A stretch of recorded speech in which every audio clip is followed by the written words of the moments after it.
why don't you just tell people, well, what do you expect from the election? Where are you sitting now? And where is your party sitting? And also, why are you not concerned, or how are you concerned about the fact that, you're splitting the vote in the center and on the right, let's say, and of course, by doing so, in some ways, playing into the hands of the idiot progressives that are going to end up running your country. So let's deal with both of those. What's the risk in what you're doing with regards to the union of the Conservatives? And then also, what do you think's going to happen to your party in particular in this upcoming election?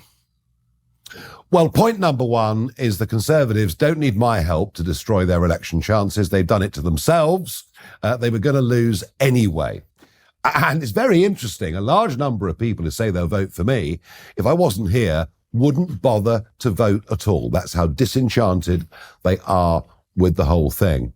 As I said earlier, a Labour government is going to happen. The Conservatives deserve to lose. Labour don't deserve to win, but they're going to win.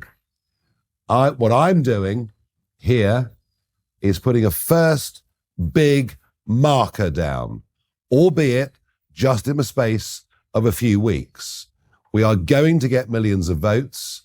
We are going to get our first people elected into that parliament. And I might remind people, just as happened to a party called Reform in Canada some years ago.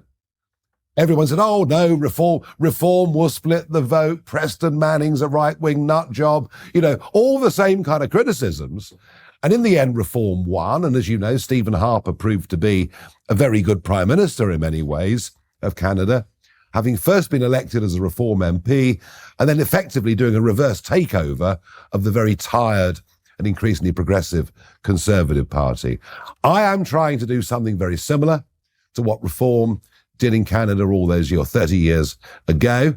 And to be honest with you, it's one of the reasons I chose the name Reform UK, seeing inspiration from what happened when common sense got back into Canadian politics. Sadly now long disappeared under Trudeau.